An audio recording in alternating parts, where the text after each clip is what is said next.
What's going on, everyone? Welcome back to YGOPD, your Yu-Gi-Oh! Professional Development. Really excited to showcase a new deck that I have been messing with around post-POT environment, pre-ban list.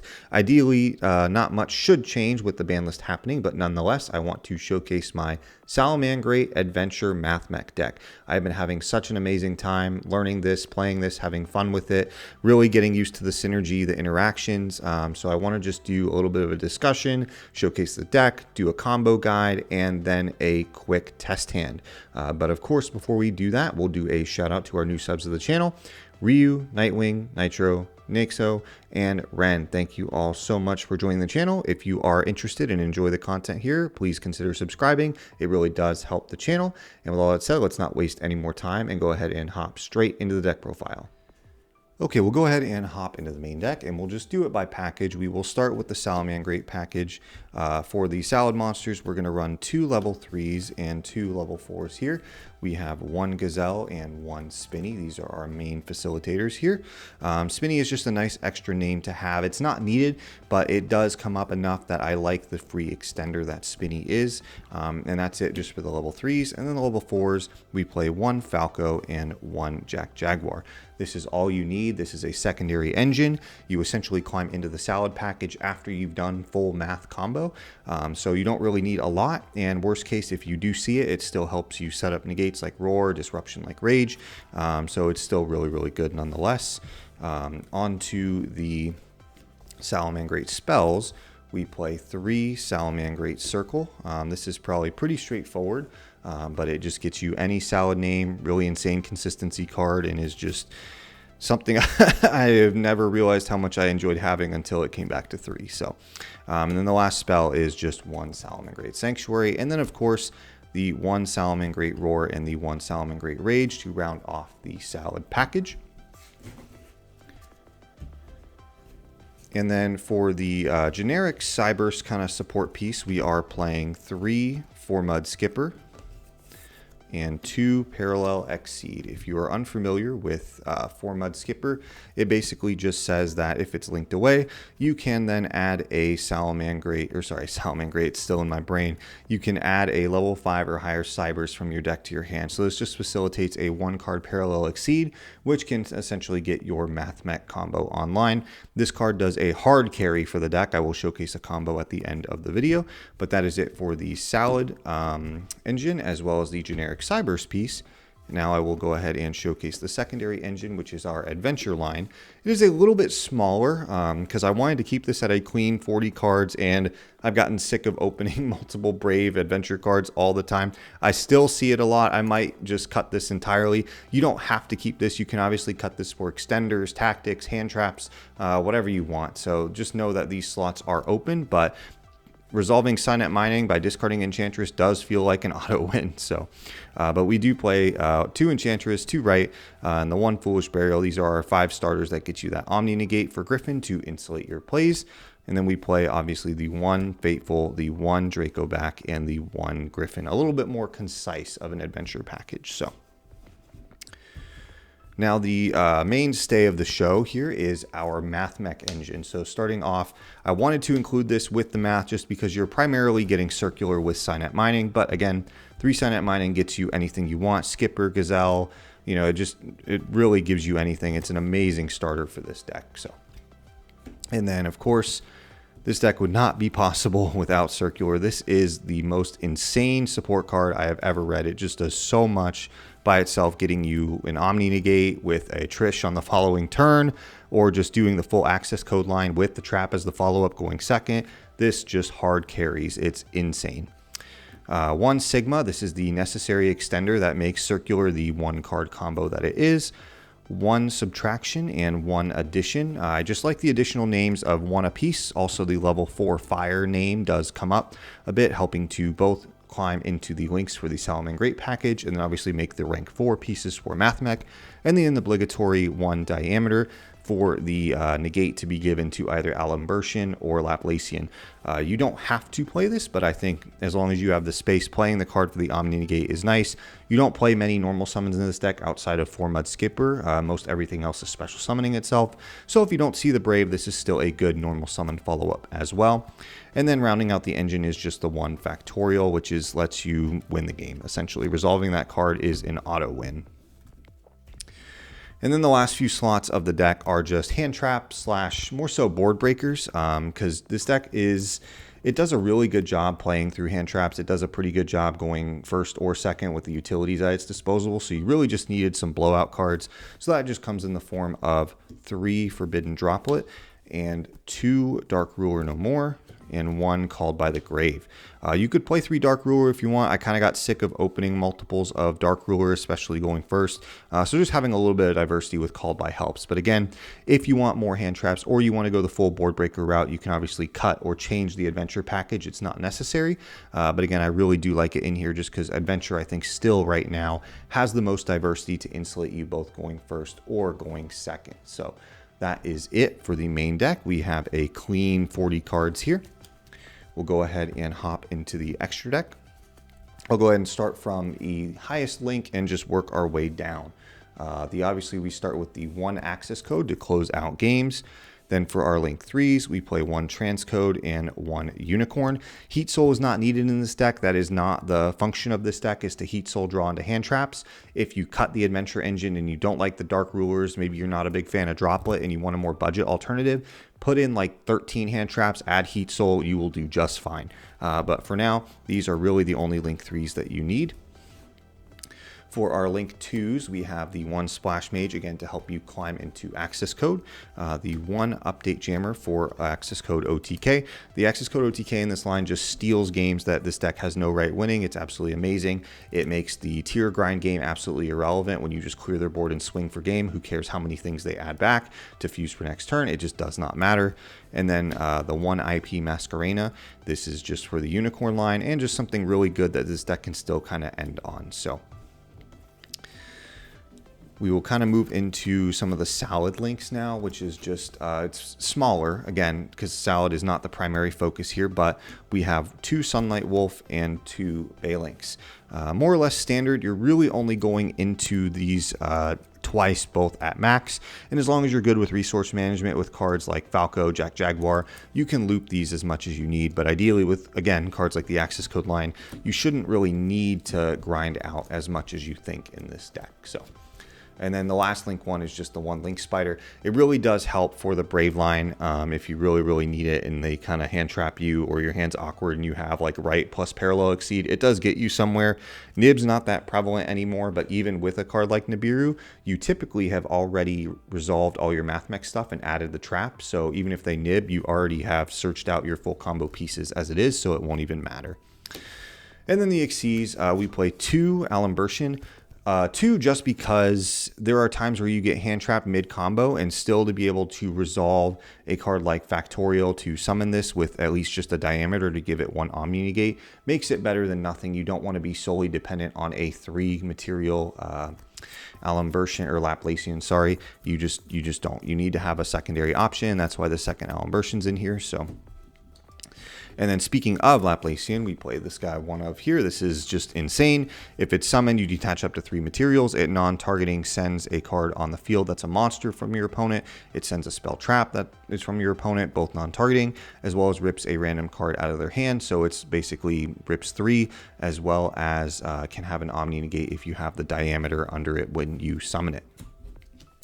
And then the last link is Dugaris, a fire, a consistency piece, and a part of the combo that relates to Salamangreat. So I'll go ahead and showcase the side deck that I'm using right now.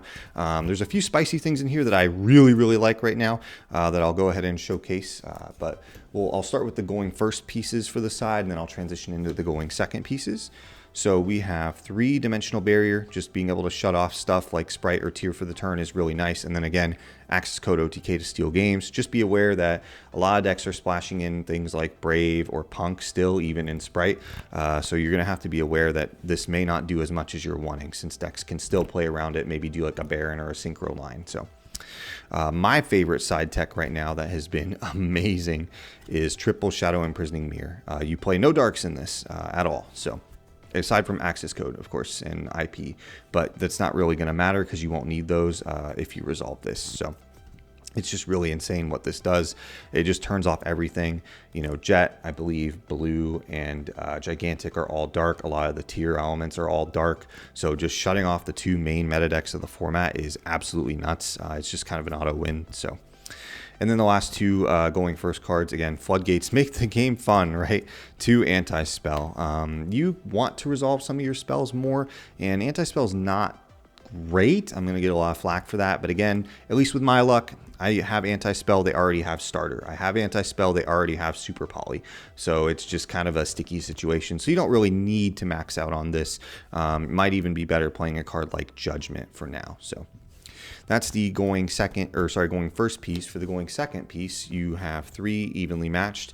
You basically want equalizers to get rid of everything your opponent has, and then in a simplified game state, Laplacian sending everything they have left to their name is really, really good. And then on the following turn, you just access code clean it up. So we also play 2 Cosmic. These can be any back row removal of your choice, but as long as the Scythe Lock is still in the format, I think it will always lean a little bit more towards Cosmic, as well as anti-spell, right? You want stuff that can chain. Eldritch has been a little bit more prevalent, so stuff that banishes and is a quick play is kind of relevant still yet. And then the last 2 in the side is 1 Pankratops and 1 Red Reboot. You could play a 3rd Cosmic if you want. You could play Twin Twister. I like Pankratops as the diversity piece of spot removal. This contests Winda, so you don't have to worry about it as well, and gets rid of whatever else they may have, and then you can still do all your combo lines following in main phase 2. And then Red Reboot obligatory for back row decks. And again, when you have a deck that can OTK for free, there's no reason not to side this card. So that is it for the main deck, a clean 40 cards. What I will go ahead now and do is showcase the basic combo interaction of how all this fits together. Okay, we'll go ahead and just showcase the bare bones combo here. Essentially, to perform, I'm just going to showcase a 2-card combo, so it's a little bit easier. You need access to the Salamangreat package in the form of either Gazelle or Circle, or the Mathmech package in reference to typically 4-Mud Skipper or Circular, which obviously Sign Up Mining can fill that requirement for either of these slots. But just to make things easier, I'll just go ahead and showcase what it looks like if we do Circular and Gazelle. So what we will go ahead and start off by doing is we'll keep the Gazelle in hand. We will start with Circular, go ahead and trigger its effect to then dump a Mathmech Sigma from our deck to our graveyard. We will then go ahead and use Sigma's effect, special summoning it back from the grave, triggering our Circular to go ahead and add the trap from our deck to our hand. We will go ahead and add the copy of Super Factorial. And then from there, what we can go ahead and do is overlay these two. And we will go ahead and summon our Prime Mathmech Alimbertian to the field, using its on summon effect, detaching 2 to search a Mathmech from our deck to our hand. I'll also just note that we do have still 3 blank cards in hand that I will just note by tokens, just so you're aware. Obviously, this is a 2-card combo, so we'll just make that known. But then we'll go ahead and still search. You can get Diameter in this case because you have not normal summoned should you choose. But in this case, I'm actually going to, let's go ahead and get a fire name just so that way I can show the interaction between both the Salad and the Mathmech. So we'll go ahead and get the subtraction here. And then what we will do is we will go ahead and special the subtraction. And then what we can do is link away the subtraction here and make a Salamangreat Balanx. We'll go ahead and trigger the Balanx effect to go ahead and add a Salamangreat Sanctuary from our deck to our hand. We will then activate the Sanctuary just to get it out of the way. Then we can go ahead and activate the Alimbertian, tribute itself to bring back a subtraction. Again, now we have 2 fire names, so we can link both of those away to special summon a Salamangreat Sunlight Wolf from our deck. From here, we can then trigger Gazelle. We can special summon it and use its effect to send from deck to grave. In this case, we'll just go ahead and send a copy of Roar, because why not? And then from here, what we can do is if you really want to link away into a second Balinx, you can. So we'll just go ahead and do that just because. I'll go ahead and put that here. And then we will go ahead and trigger the Sunlight Wolf to add back Gazelle. And then we can relink the Wolf again to special another from our extra deck. And then we can trigger that Wolf to then add back the Salamangreat Roar to our hand. So that's a very primitive combo. You can see how if we just had another extender or any one of these names in here, we could have this into IP. We could have so many other things going on. But at the bare minimum, I wanted to showcase this is how the math line can transition into the salad line. And just for that, you still end on a send 3 as well as an Omni Negate with insane follow-up through Gazelle as well as the Mathmech stuff. So that is a very basic combo. What I will go ahead and do now is just showcase one quick test hand. Okay, we'll give this a quick shuffle and then we'll take a look at our test hand here. So we have a subtraction, skipper, foolish burial, diameter, and parallel exceed. This is about as good as I could ask for. The only problem is just hard opening the parallel exceed, but that is not the end of the world. But we'll go ahead and showcase it nonetheless. So we'll go ahead and activate the Foolish Burial, dumping the Enchantress. We will then banish the Enchantress to add a right from our deck to our hand. We'll go ahead and add the right and then activate it to place a Fateful and a token on our side of the field. So we'll go ahead and grab a Fateful Adventure. And then we'll go ahead and place our token. So what we'll do now is we'll kind of slide these back just a little bit. Normal our skipper, trigger the Adventure to add our Draco back. And then we can go ahead and use Fateful's other effect to add our Griffin. And then we'll just discard and equip the Draco back. Sorry, I'm trying to clean up just a little bit because of space. We'll go ahead and use Griffin, special summoning itself. And then what we'll do is we will link the 4-Mud Skipper away into a Salamangreat Balinx. In this case, we will not use 4-Mud Skipper's effect to search just because we already opened the parallel, so it'll be chainlink 1 Balinx, chainlink 2 parallel in an effort to block the sanctuary search. So we'll go ahead and add the sanctuary, special the parallel, use the parallels effect to get another one from our deck. We'll go ahead and grab that. Then from here, what we can do is overlay these two into a copy of Alan Bershin. We'll use Alan Bershin's effect, detaching 2 to search a copy of Mathmech Circular from our deck to our hand. We'll go ahead and use Circular's effect, special summoning itself. We'll put it over here, and we will send a copy of Sigma as cost. And then what we're going to do is we're going to try to keep ourselves locked out of Cyberse as long as we can, essentially not having to get into that lock. So we'll use Alan Bershin effect, tributing itself to bring back the Sigma, triggering Circular to go ahead and add the trap from our deck to our hand. Go ahead and add the trap.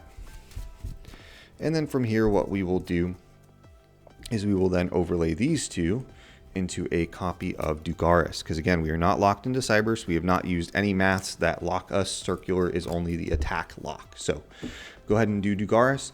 We will detach 2 to then draw 2 and discard 1, skipping our next draw phase. So we're going to hit a circle that is insane and a second circle that is whatever. We will discard let's discard a copy of Diameter. And then we'll go ahead and activate Circle on the resolution of that. And we'll go ahead and add a copy of Gazelle from our deck to our hand. From there, what we can do is we can go ahead and special the subtraction from our hand. And then what we can do is we will go ahead and link the subtraction and the Balinx away into a copy of Sunlight Wolf. This will then trigger our Gazelle to special summon itself. Gazelle's effect will then trigger, and we can dump a Salamangreat Roar here. And then from here, what we will do is we'll go ahead and relink the Sunlight Wolf. Go ahead and make sure we get that out of the way. Trigger that Sunlight Wolf to add back our copy of Salamangreat Roar from our grave to our hand. Then from here, what we will do is link the remaining Dugaris and the Salamangreat Gazelle away into a copy of IP Masquerena. And we will trigger the Sunlight Wolf to add back the Gazelle. If I hadn't clarified, the relinked Sunlight Wolf is what let us add the Salamangreat Roar. Gazelle was what sent it from deck to grave. I just can't remember if I skipped a step. But at the end of the day, you get the gist, right? So you have Griffin as one form of interruption as an Omni Negate. You have IP as a second interruption for a Unicorn Spin. You have Mathmech Superfactorial as an interruption, getting Laplation, sending 3 cards. Since we did open the Diameter, that means we have the ability to have an Omni Negate. So this is essentially 1, 2, 3, 4, 5, 6 pieces of interruption, and then 7 in the form of Roar. And then we still have follow-up with Gazelle and Circle for an easy access code OTK on the follow-up. So that's a lot, but that is it for the combo. That's it for the deck. That's it for the test hand. I hope you like this idea. I've really fallen in love with this. I'm still working on it. I'm not sure about the adventure package, but I'm really committed to this, and I think it's a really, really cool deck. With all that said, thank you all so much for watching. It really, really does help. If you would like to support the channel, a subscription goes a long way. If you want to be shouted out in the next video, make sure that your subscriptions are public, and I will see you all in the next one. Later.